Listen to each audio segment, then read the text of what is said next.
I think that we are living in a world that has gone far away from God.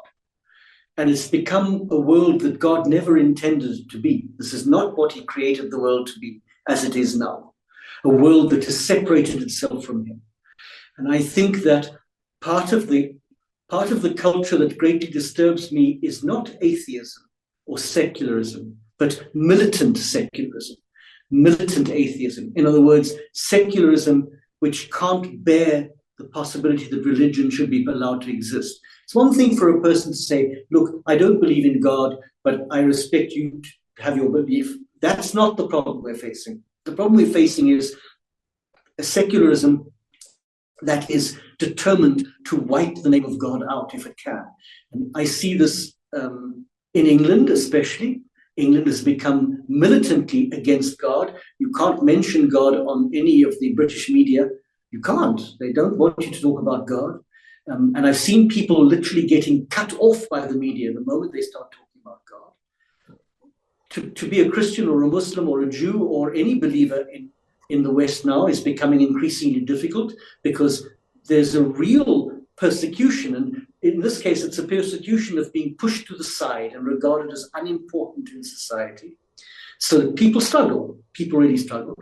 But I think there's also an increase in abuse, substance abuse, alcohol, drugs.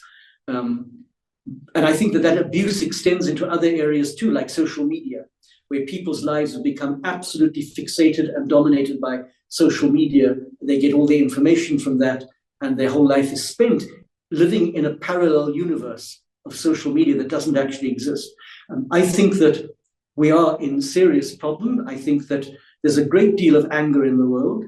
People are frustrated and angry by religion and politics and everything else, and violence and warfare. People are tired and frustrated. I think in the moment we're in a very bad place.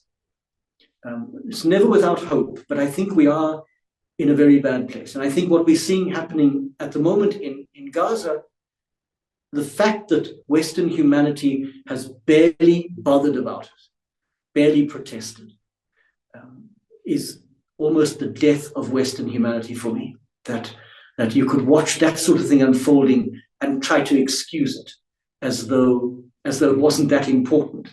That for me is the death, almost the death of any humanity in the West. We have to take a long time to recover our humanity, I think. So I grew up in South Africa. I grew up in the middle of the apartheid years, and then the releasing of Nelson Mandela. And Nelson Mandela said, we in South Africa will never be free until the people of Palestine are free. He said that years ago. So as somebody who grew up in an apartheid system, I know what apartheid looks like. And apartheid is the thing that is being practiced in Gaza, in Palestine, by a state which is now becoming genocidal. They are genocidal. You can't simply carpet bomb women and children as part of your objective and then simply lie about it. The spokesmen simply lie about these things.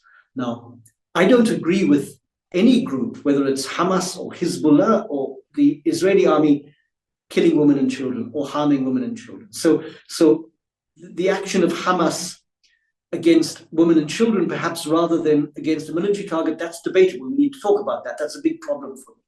But the response has been out of all proportion. And it is, according to the definition of the United Nations, it is genocide. The fact that the great Western powers, America, France, England, refuse to say this is an absolute shame and a scandal. You don't have to be a supporter of Hamas. You don't have to be a supporter even of the Arab cause or of Islam to recognize genocide and to say, I don't care what religion these people are, and I don't care who their leaders are. You can't kill them. You can't just murder children and women. And I'm sorry now that the whole, after the treaty, the peace accord, this peace treaty now, I can't remember the word, this break in fighting, now it started again. And Israel is saying, oh, Hamas broke no, they didn't. They didn't do anything of the sort. You did. You started bombing again. So I'm terrified that politicians in America have seemingly no moral conscience at all. They're quite happy to go along with this and say it's fine. And, and we are asking Israel to be cautious about not killing women and children. What a nonsensical thing to say. Tell them to stop bombing. That's what they need to do, because that's not going to solve the solution. That's not the problem. Is I think that's the aim of the Zionist state, is to completely flatten Palestine and get everybody out.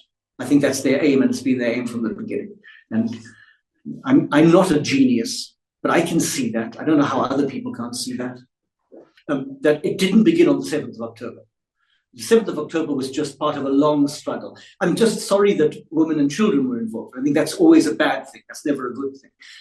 But nonetheless, even if women and children were involved, the response has been out of all proportion.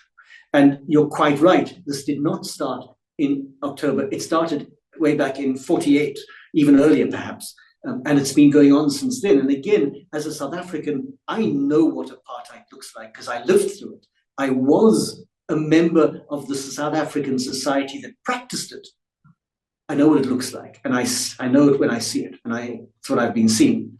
I think every oppressed people has a moral duty to fight oppression, because oppression is an act of injustice. And if we don't fight it, it means we're saying it's all right. It doesn't matter. No, it matters.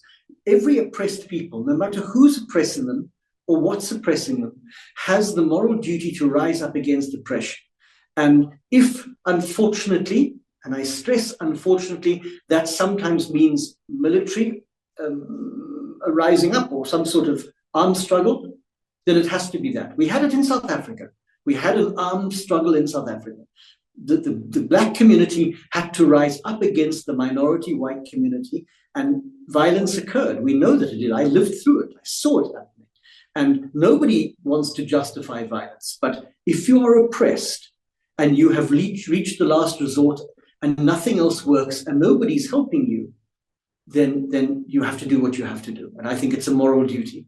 It's a moral duty to remove from power a leader who is corrupt and who is destroying the nation, or a political party or a government that's doing that. It is our moral duty to stand up. And well, of course, Amr bil Ma'ruf, all of this. So whether you use your tongue or your heart or your hand, it all depends on the circumstance. But we know even from Quran that this is an absolute duty. It's not just an option to fight and forbid what is wrong and to command what is good. So it all fits in there.